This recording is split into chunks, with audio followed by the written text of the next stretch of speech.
Thanks for watching News Echoes and World Affairs. I'm so glad you are watching. My name is Shegun Johnson, and I have in the studio with me all the way from Toronto, Canada, Sir George. Sir George, you're welcome to the program.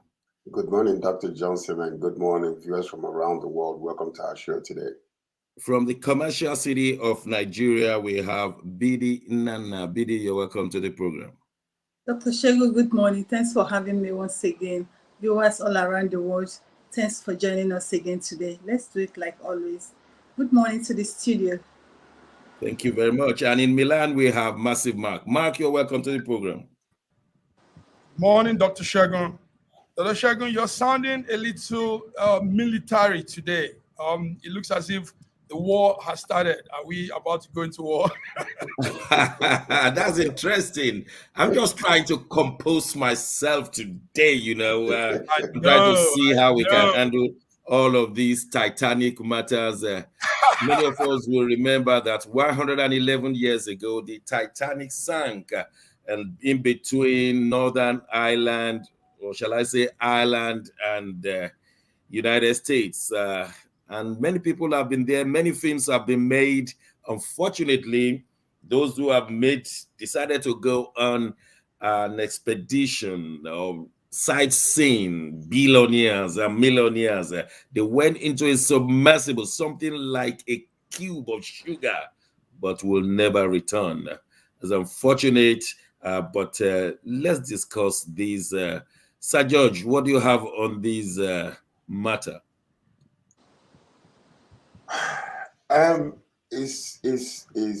Is strange.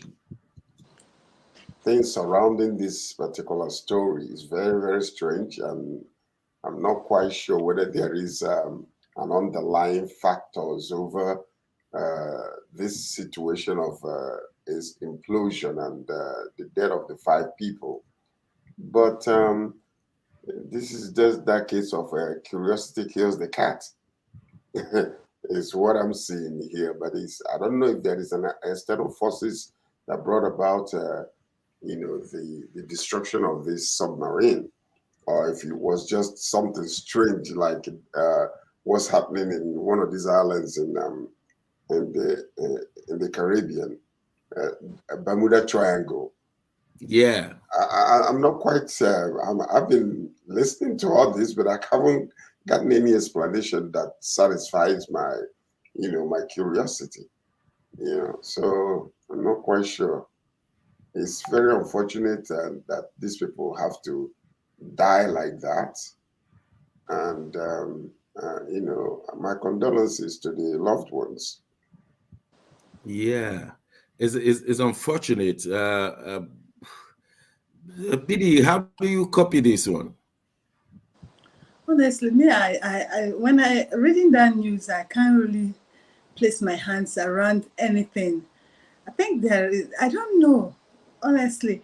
And another thing is this: the attention the Western world is giving to that tells me a different thing. Look at the Mediterranean Sea. Look at how our boys are being drowned every day there. And when that happens, what do African countries do? They close their borders to them. Do you understand? And look at this. So I don't, and they are all millionaires. As if it's a deliberate act by them. That's what I'm saying. I think By who? If it's in this part of the world, they will say they were pushed. It's a spiritual thing that they were pushed. If they were Africans, I'm telling you, they will tell you they were remoted. It was they remote them The village into people. doing that. Yes, they are following them from village. That's what they will say. Honestly, if this thing was to be in Africa, they will term it a different thing. They will tell you it's a spiritual thing. Maybe the uncle from the village or the mother, stepmother, someone But is after them. seriously, Mark, you think there's something in that part of the world, in that part of the water that sinks ships?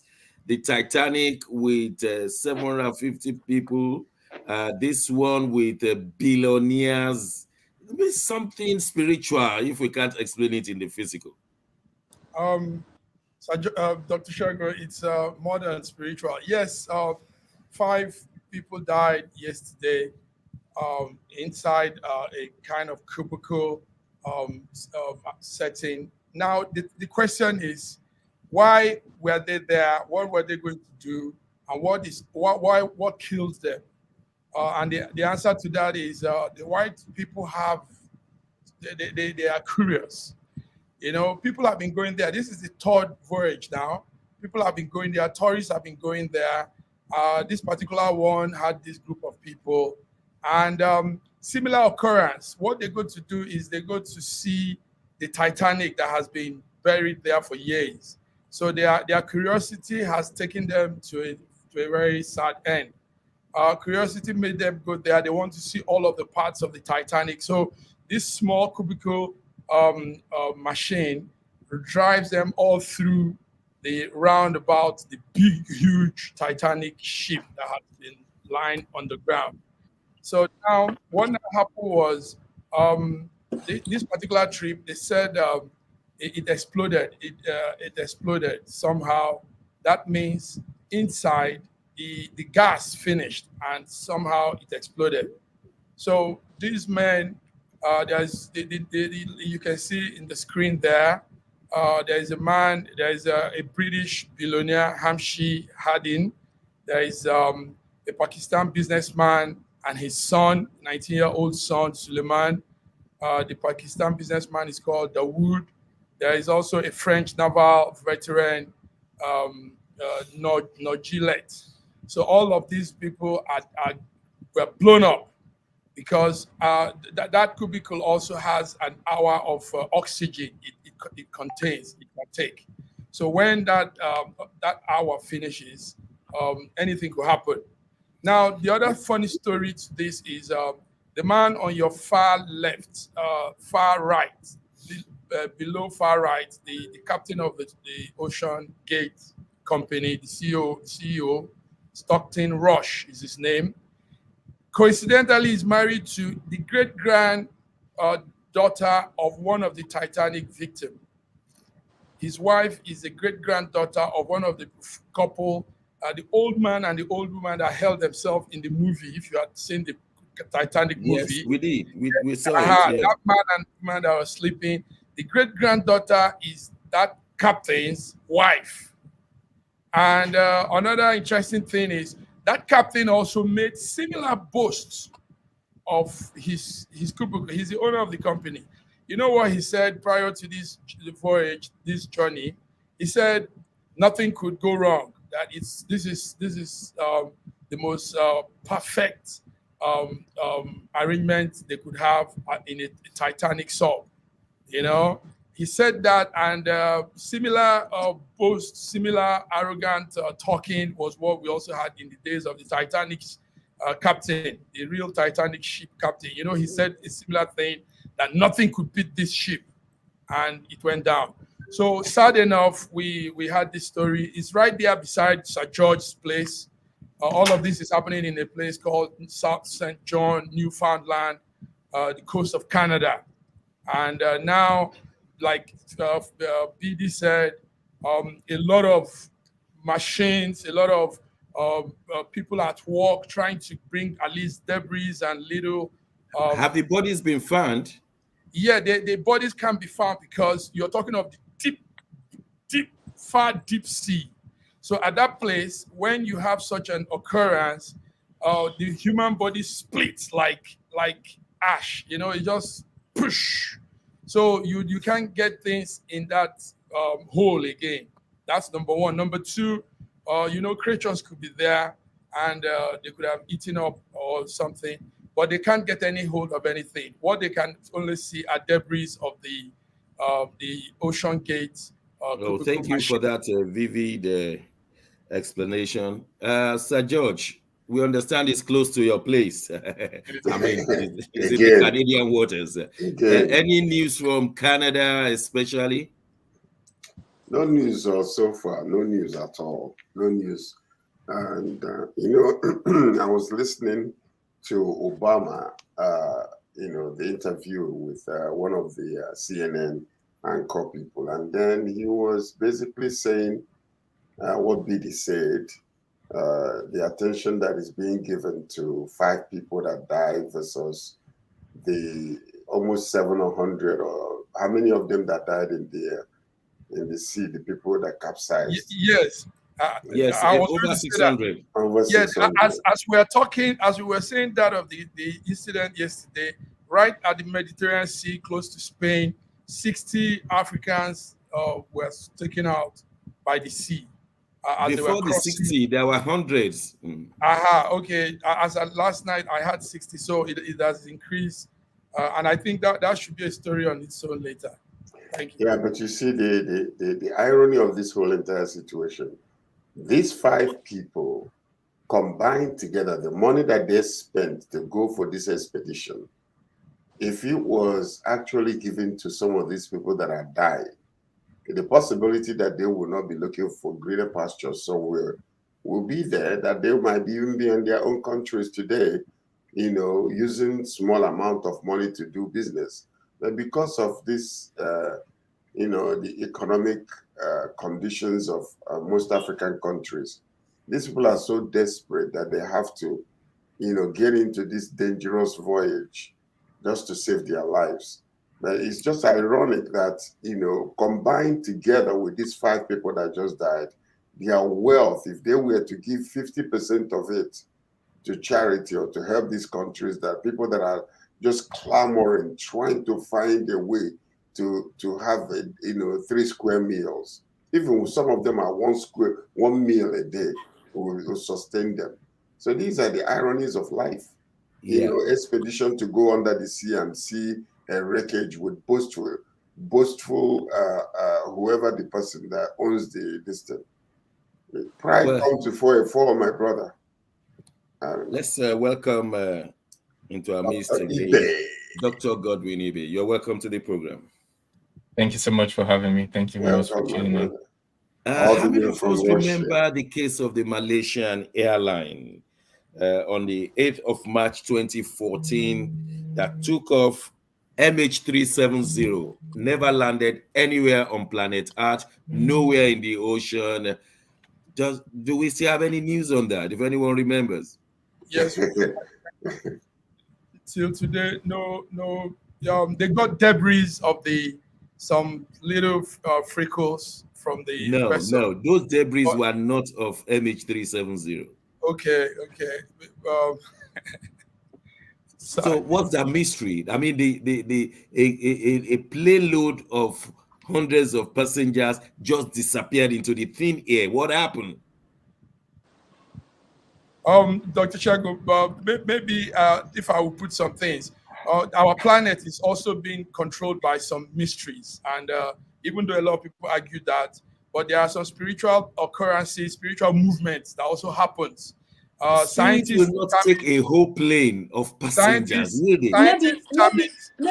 Maybe they've gone to heaven. They've gone to heaven with their physical body. Nah, not with their sinful body. Dr. Ebe, you are the scientist, medical scientist here. How do we explain how these people died? Same spot on Titanic, 111 years after. We're just to celebrate their 112 next year, but no, not to be. How do we explain that? And this MH370, no physical scientific explanation with all the rocket science we've known in the last 50 years. First of all, I would say it's a very, very sad, unfortunate situation. My heart goes out to the family, friends. It's really sad, any death. But I also want to clearly point out the other, unfortunate incident that have been paid little attention to, as we mentioned here, and they are disproportionately affecting the poor, and especially people from Africa and immigrants. I'd like to, my heart goes out to the victims of families and friends. And like has been rightly pointed out, I would like to, by Dr. Shegun, about if the money being spent was given to these victims, probably they won't be seeking greener pasture. But I want to go one step further to say, if these traffickers pimps or whatever you call them aren't encouraged and aren't making profit, they won't be continuing that trade. Because there's always a facilitator, there's always a supply and demand, and that is why such sector is booming. Let me use the word booming. So a lot needs to be done. Unfortunately, someone is benefiting from it. There's vested interest in it. That is why enough attention and focus isn't placed on it. If you talk about building walls in America, you understand what will happen for immigrants. You understand what will happen and the kind of debate that it will spark. And I don't want to go into that because that's not my business. But it's just a trend which you can also, increase on a global scale. Now, concerning the remains of the people, yes, it's always a question of how much funding budget do you want to invest in recovering people in the deep sea. 70% of the earth is water, and when we talk about sea, we're talking about both width, depth, and length. It's a lot of money. Sometimes you need to invest, so you have to always offset budget with plausible hints. Results. Plausible hints. Also, we understand that there's some evidence that have been gotten that the ship imploded before it got damaged. So the chances of finding life is less. The authorities already know that what they are looking for is not life but dead bodies. So such attention and such you don't need a lot of speed if you're looking for dead bodies as against when you're trying to save lives or an emergency situation. Last but not the least. Sorry to stop you. Will this checkmate the level of adventurous curiosity of the West? Never. Never. It's never. It's a natural thing with them. They can never. It's natural. In fact, it will hyper. More people will even want to go there and find out what has been causing this. A lot of people will come up. Yes, but I want to say, we have to. The world has to move on to a time, a period where we are not paying attention to what the media wants us to pay attention to, because we've listed situation. But why? How come is it that a lot of people are paying more attention to the submarine? It's just because they are fed. You do not start speaking about propaganda unless you're a chronic consumer of this propaganda before you become even a preacher of the propaganda. So we have to grow. The world has to grow to a point where we are able to know which news is more important based on our objective assessment and be able to pay more attention and invest more time. But unfortunately, we are not yet at that time. A big news, isn't it? There are billionaires inside. We understand that the industry is not regulated, and the Titanic itself has gained grants in the last 100 years that it cannot be overlooked, can it? Well, it's not. We're not speaking about Titanic. We're speaking about the submersible. Well, it's a pun. They are not connected. It's just that one of the passengers is dating a descendant of. That does not make it connected. Human life has a value. That's number one. Well, that's you can draw links. Sorry. Let me finish. Just 1 minute. Human life. If we calculate human life, there are lots of human lives that are lost on the sea, migrating to Italy, for example, every single day. For me personally, I'm saying no to all watches made of titanium. Because I don't think that word connotes something positive in terms of fortune. So yeah. But let me come in and say all right. Have the last word then. Exploring the world and hidden corners of the earth is not a bad idea. So we call it curiosity, but one thing the white man is doing is discovering. And even if you want to go with the Bible, God says, man should take dominion, So dominion means take charge of your territory. So people going down the sea, it's not today, they've been doing this. In fact, as we're talking, Virgin, Richard Branson's company regularly goes down to the Pacific, go down to the Mediterranean. They just keep checking, looking, touring around. And I think those things helps to position man in a more advanced way. Most times, some of the discoveries and inventions they do comes from those voyage. Wristwatches, some clothes. Possibly they were trying to learn from the mistakes of the past. Didi, you wanted to say something? Okay. Yeah, I actually wanted to take us a little bit back from what Dr. Ibe said. That's the reason a lot of our youths are dying trying to cross to the Western world through the ocean is because there are pimps who are making money out of this. And I quite agree with him. Another thing is this, our leadership. Now, fairness to some of this Western world, they actually giving money to charity. But I'm telling you categorically, and I'm telling you 180% sure of what I'm talking about now. When they bring this money to Nigeria or to Africa, few number of people hijack this money. This money does not get to people it's supposed to get to. It's a common thing now in Africa. You see some people, some NGOs, and even the government officials, our politicians in Nigeria, they will go and give funds to people in Nigeria, grants, all those things, say few. They will gather the names of these people. They will collect this money and they will not give it to people that this money is meant for. Do you understand? So it's to some extent, the Western world who said they are going into charity, they actually go and they send this money to Africa. But few number of us hijack this money. It does not get to people it gets to. So I think they should do more of getting involved, talking to African leaders, not just giving them money. Maybe we give it a shot on one of our programs because this opens a new floodgate. On behalf of the Schengen media, send our condolences to the families affected in the submersible. And I'm sure for many years to come, films and stories, folklores will come out of this again, especially when billionaires are involved. It is notable that one of our viewers, Joseph Ashikwe, said the MH370 people, they were raptured. Like BD said, well, Judge, it's left for you to accept or reject that theology.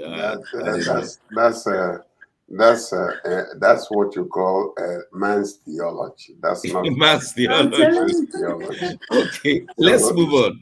President Bola Ahmed Tinubu has landed in Paris, and he was received at the Champs-Élysées by President Macron. Mark, Champs-Élysées is closest to you out of all of us. Tell us more about that.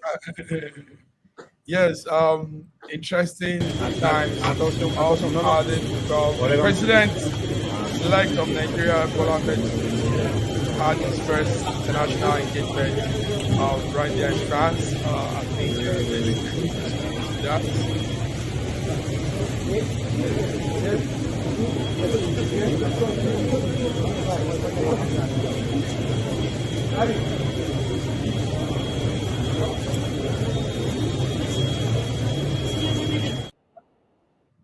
Somebody, what was going on there? I don't understand that clip. Where the hostess was asking the president to move on, and he didn't understand, or what happened there? Well, sometimes protocols in events like this, if you don't understand, it gets clumsy. Anyway, that's the president being received by I think that should be the secretary to the presidency, Macron. So from there, they went on to other events. But one major thing about this whole trip is that Bola Ahmed Tinubu is calling for investors to Nigeria. He's wooing investors. He had some long session with different groups of business people. and he's telling them Nigeria, there are reforms now, there are good economic reforms that is sustainable, that will strive well in a competitive economy, and that will help direct foreign direct investment.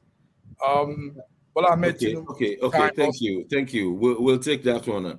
Please, the dignity of a nation is very important, depicted by the president of that country. And when they meet at international conference, things have their own protocols. The hostess asked President Tinubu to move on to a room, and he preferred to take picture with her and held on to that position. And on many gestures, the woman said, move on. He couldn't move on, but I don't understand. Maybe some other people understand. Sir George, quickly, do you understand what happened there? Well, I think that's minimal to me. You know, what happens in between, you know, he's a new president. This is the first to visit outside of the country as the president of Nigeria. There are some things that he will get used to. You will see the little confusion that took place, which is quite natural if they are not well trained or well informed about some of these bureaucracies and protocols. Okay, so sorry, let me quickly interject. I have worked at a high level when we went to the American offices. What happened when we got to the before we had the meeting, the Nigerian ambassadors have briefed us very well. The protocols, what you will see, what you will do. There's no excuse, and I'm talking as an insider. So what you see there was a bit embarrassing, in my own opinion. He must have been well briefed and told what to do. If you remember what I first said, when this was taking place, I said something. I said, he is trying. That's what just came out of, yes, that's what just came out of my mouth. So personally, as much as that might be the case, I'm not going to judge him, you know, right or wrong. Sir George, let's also see the reaction at the point he now went to the president himself, Macron, and the wife. There are also some fidgeting or imbalanced movements. Let's see how that went.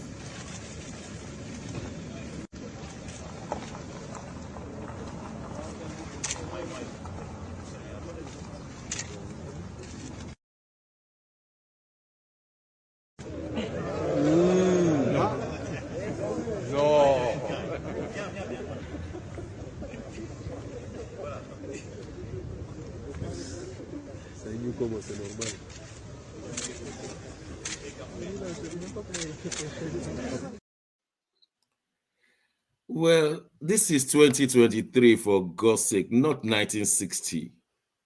Well, Sir George, you have 1 more minute because I want Dr. Ibe to say something. Listen to me. Listen, I think we're measuring in minors here. Okay, all right. That's right. We're measuring in minors. I honestly believe that Tinubu, we know already that there are some medical issues that he's going through. Whether it's dementia or whatever, Dr. Ibe can tell us a little better. In watching a man, you know, act the way he's acting, sometimes, you know, that a little bit of, you know, just not lose somewhere, but he's human. You know, he can make mistakes. He's learning. This is his first visit. And I commend him actually on this trip to just quickly get out because he wants to get on the run and start, you know, making moves and making things happen. And what he does in the minds of the people is that he's trying to normalize his presidency. As much as he's still in the court, and the court will decide whatever happens. But, you know, it's almost like business goes on. We have to move on.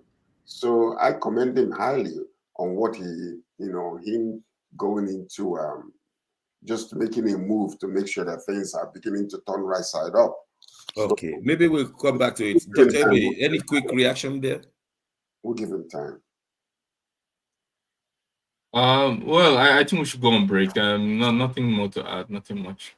Yeah. Okay, we'll go on break right now. When we return, we'll look at the authentic things happening in Paris and other areas of global influence.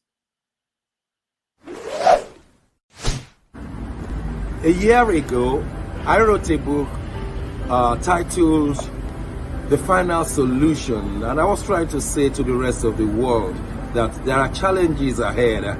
Now, a prophecy did come, and that prophecy is coming to pass. But I'm telling you, the final solution has been found many years ago in the Bible, because the Bible simply says righteousness exalts a nation and sin is a reproach to the people. So I want you to know that you can get solutions to problems in Ukraine, in Russia, in Nigeria, indeed all parts of the world. We need that solution, and the solution is straightforward. Please get a copy of my book. It's the Final Solution by Bishop Shegun Johnson, and you can find it in Kindle, in Amazon. Just type Bishop Shegun Johnson, The Final Solution. It's very, very small book you can read within 2 hours, but it contains the final solution. Do get a copy. Not getting it is doing disservice to humanity.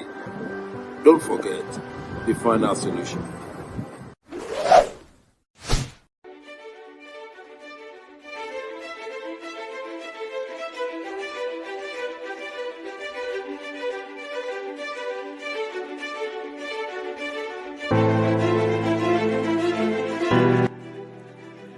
Hi there, I'm Mary Keurig, and I am a businesswoman in the United States, but I'm also the Global Content Vice President for the Sub-Saharan Open University in Nigeria. I could not be prouder to work with Dr. Osita Anamika and his team on helping to create not just entrepreneurs and skill-based talent that will get out into the workforce and make a living for themselves, but also young leaders. And to that end, with this integrity-rich university environment that's accredited now, and it's just an amazing opportunity for anyone there of any age to jump on board and learn, we want to let you know about a new offering that we have. We have a global governance and diplomacy course now provided by a whole team of people that crosses several countries to put together these resources and lots of great information for those of you who might be on the path toward public service and diplomatic service, NGO leadership, that sort of thing. We hope that you will walk through this open door and enjoy.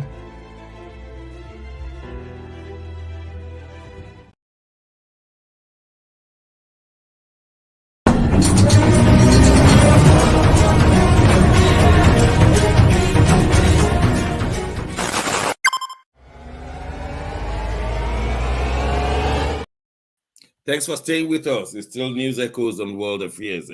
We were looking at the Global Economic Summit going on in Paris as we speak. Dr. Ibe, what impact do you think this could make on the African economy year in, year out? All the African nations come together as one and meet up with the French government that people believe they're still working on neocolonialism. Does it really make sense meeting with them every year?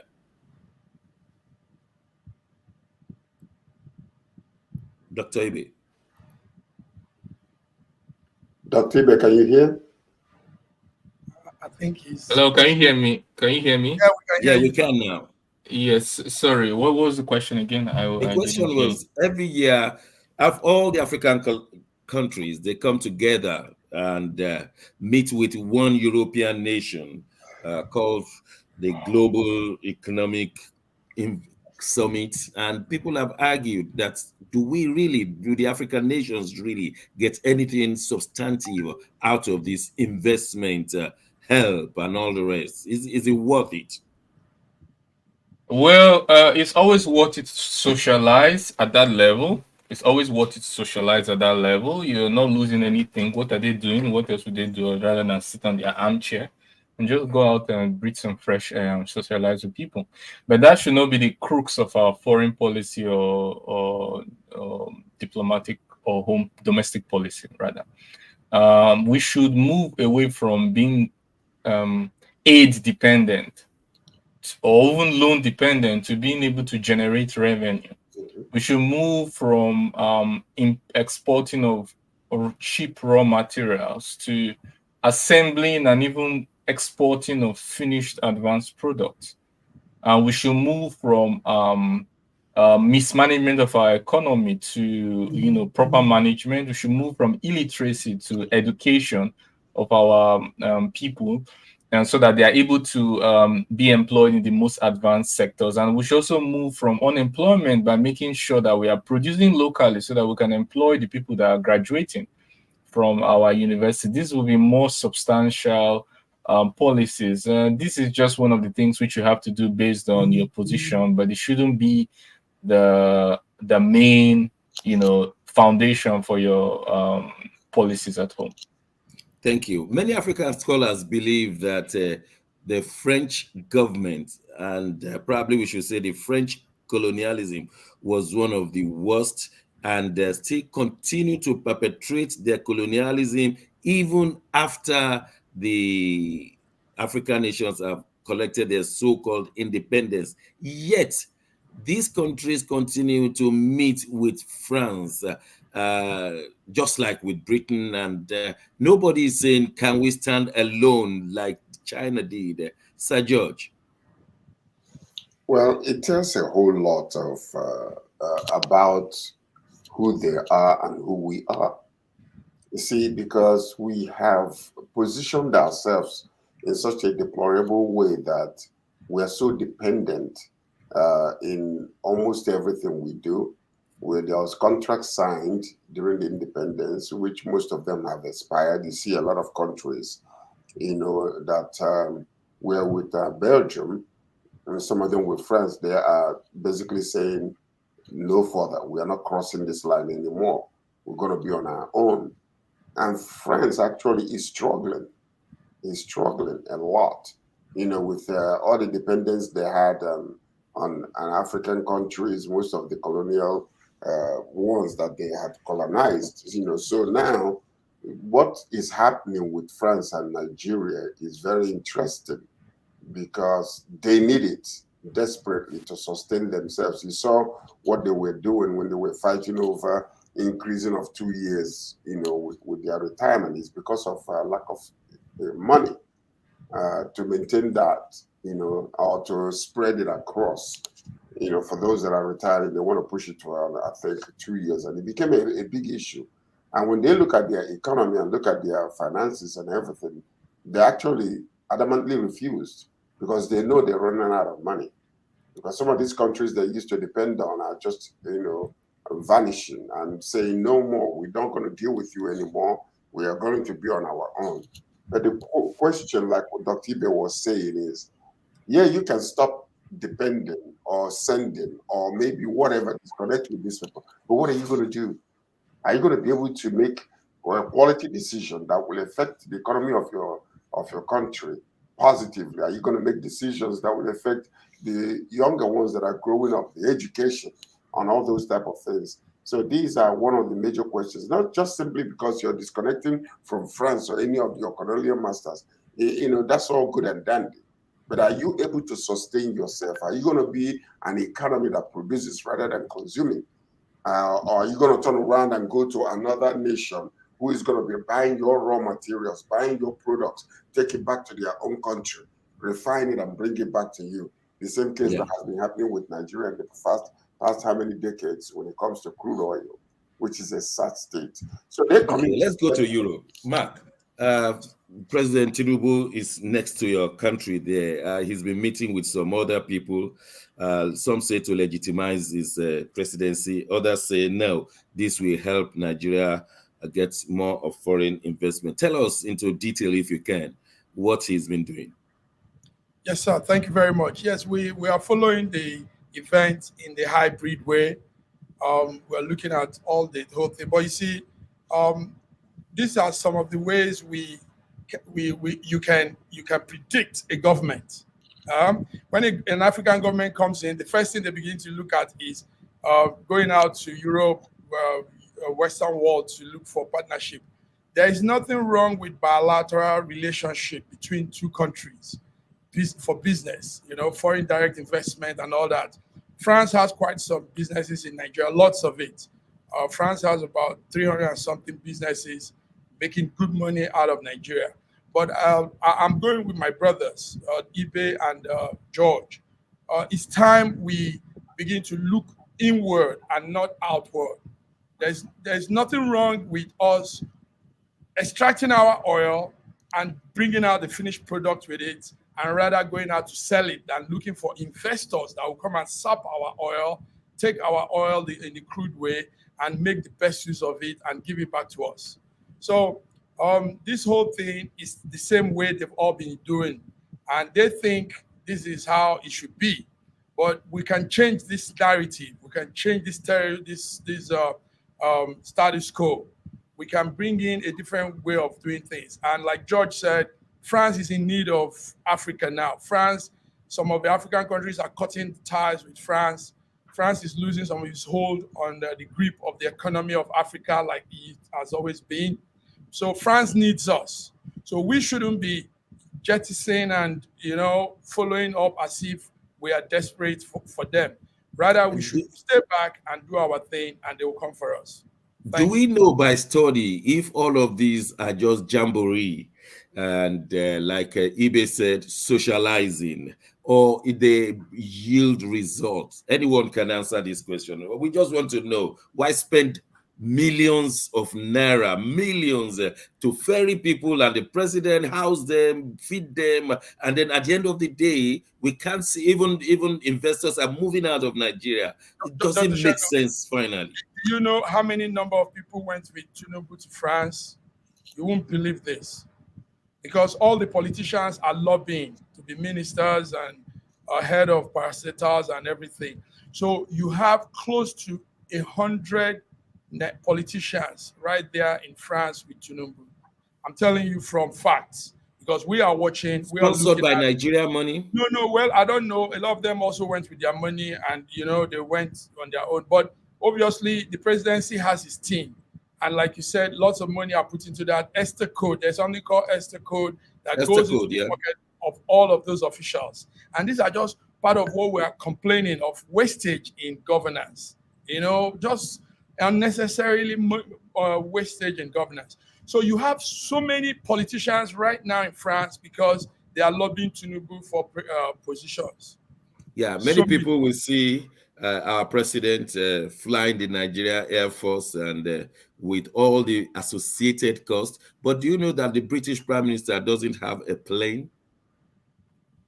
Not even the king. But maybe it's a discussion. Or minister. Sarcastically speaking, of course. I want to add that when African countries are serious, nobody will tell, that the other people will know. For example, Zimbabwe just banned all export of lithium. They say it's not, no raw material, no exporting. When countries are serious, they say, oh, you don't want to help us develop lithium into battery? Okay, no export of lithium. We'll eat potatoes and our leaves. And our leaves. Yes. We really need strong leaders. Strong leaders. But the funniest part of it, Dr. Johnson, when you come out like Gaddafi did in his days, you saw his end and the way that he, they pursued after him and made sure that he was messed up. Listen to this. These countries, the intelligence are just, they work together. They work together because African countries just met not too long ago, and they're discussing how to be able to help one another, how to, just interchangeably work with, one another.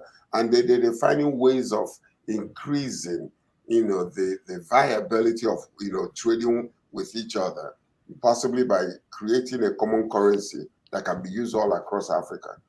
These are things, but watch and see. When you begin to see these signs like this, don't think that these European countries are sitting back. They're going to find a way to sabotage this. They have been doing it in the past because it will not benefit them. So, and they're going to find a way to work together to suffocate this plan and make sure that it doesn't go further. I totally agree. I want to add something very quickly. Okay, when you're done, Sir George. Remember how African leaders were treated in Poland? I think it should be fresh in our memory, right? How the presidential details were treated. African leaders. So African leaders. Remind us, please. Remind our viewers. Oh yeah, let me remind you.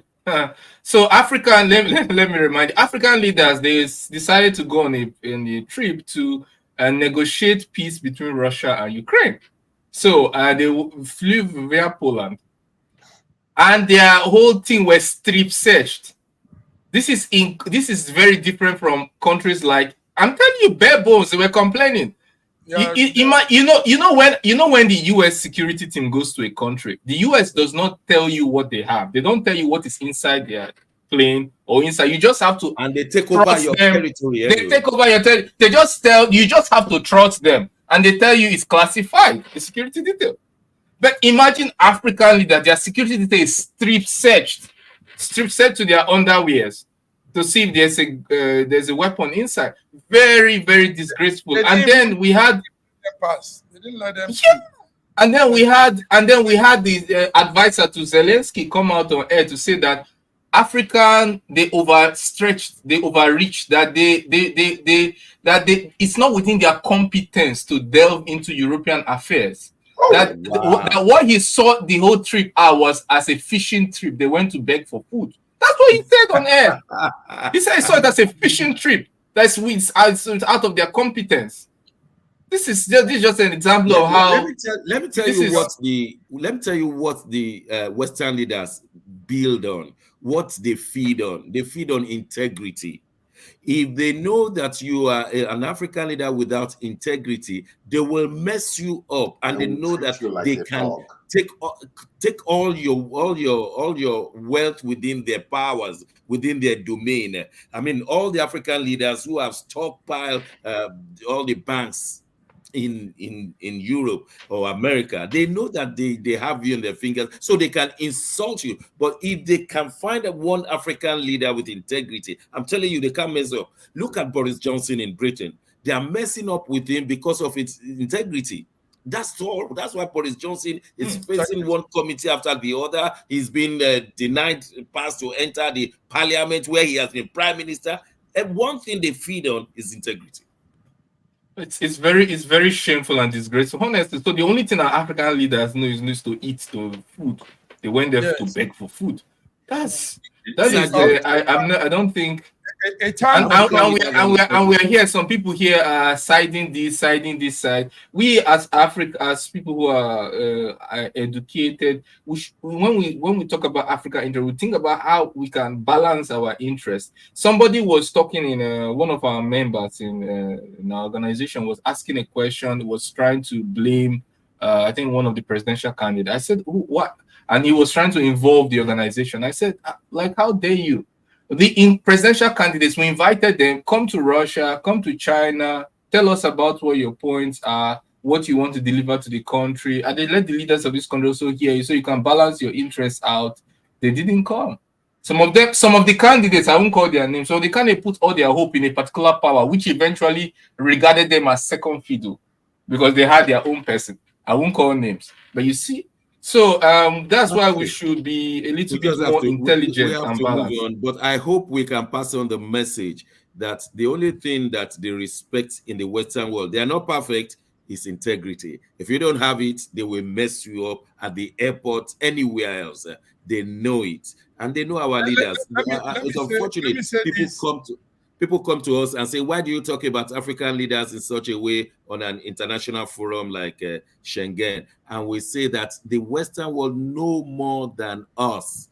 Their intelligence has given them more information than what we say here. What we say here is not half of what they know. And I'm saying this by what I know. So nobody fools the Western world. They have their 10 fingers in our pies. Before we leave Paris, Sir Mark, where the whole world is coming to Paris next year. I'm talking of Olympic 2024 in Paris.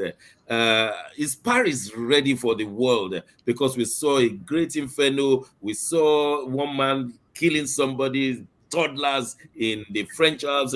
Is Paris ready for us? Or rather, let me put it this way: is Nigeria ready for Paris? Both ways. Everybody needs to prepare because we still have a year. We have some a couple of months to go. But for Paris, I think to be honest with you, a lot of situations are just popping up there in France, and so most times the French people don't even have answers to it. So we saw the ferry gas explosion in the center of the Paris. And as at yesterday, we had that about 42 people now have been injured seriously. They say it is a gas explosion. Some people are saying something else. We don't know how safe Paris will be for that event. Coupled with, like you said, terrorists, people will wake up, somebody's bitter, take knife, take sword, and begin to chase people around. So that happens so much in Paris. So much terrorists. France is a strong nation, but at the same time very porous. Sir George, discourse. What we are pointing out in France actually is a tip of the iceberg compared to what happens in the US every day. Exactly. Thank you Every day, massive killings. People, some of them are not even low. It's no longer newsworthy. They don't even consider that something, because unless you kill up to a certain number of people, it's not newsworthy anymore. But we see that, happening. But we don't ask that question, are they ready? But we can draw a correlation, can't we? We can draw a correlation between these killings and immigration. Of course. Many of these murderers have said they were denied residence permit. Right? Many of them are touring. They have multiple destinations along their pathway to the murder, right? So we can draw a correlation. What is a correlating factor? It's either there's religious component, which is not the case in partly the case because many of these people are of a particular religion, unfortunately. But then we also have it being strongly correlated with very lax migration policies. So it's time that countries, secure their borders and stop the whole politicking with security and immigration policies. Yeah, well, the world has a challenge, and Sir George, we're still coming back to you. Close to you is the son of a president in trouble. He's being charged for invading tax and possessing unlawful weapons, unlawful possession of weapons. Biden's son is in trouble, isn't he? Well, he is. He's pleading guilty to some charges and misdemeanor, and which is the way. Is he going to prison? I don't think he's going to go to prison. And, he will go, George. He will go. Okay, George, well, he's got misdemeanor. Judge doesn't want him to go, yeah? No, it's not that I don't want him. It's not that I don't want him to go. But you see, what it is it's all about politics. It's all about admission of guilt. When you admit to plead guilty, the charges are much less than when you are fighting and trying to obstruct justice. So it's basically saying that no one is above the law, whether you're the son of the president or the ex-president per se. So, but most of these things are all embedded or intermingled in all kinds of political processes and all that kind of stuff. But the judicial department, actually, they are doing their job. So this is like almost how many years of investigation now is coming to fruition where the man, okay, I'm going to plead guilty. When I was under the influence of drugs, I purchased a gun, under the influence. And this is part of what he's pleading to. So basically, the main story here, whether he goes to prison or he's on probation eventually, the point is no one is above the law. This is a good news to Trump, won't it? Very good. Not really. Not really. It's bad for him. It's bad for him. It is good news to Trump because no, it's not. No, it's not. Why is it bad news for Trump, George? Okay, the reason why it's not bad news, if this guy ends up going to jail, yes, okay, then the DOJ will also, if Trump is found guilty, will also insist on him spending days in jail or weeks or months. So that's what it's interesting, isn't it? We're watching. The point is, no one is above the law. That's what they say. If you Can prove your somebody case in the echo court, this in Africa? But Can somebody echo this in Nigeria? I want to add Maybe. something. I want to add something. You know, I'm a little bit reserved when I comment on countries that are not my country of residence, because I do not like to interfere in the other people's domestic affairs. So I will quote people who have already spoken, so you can go to them if you have a problem. So the GOP have slammed the deal.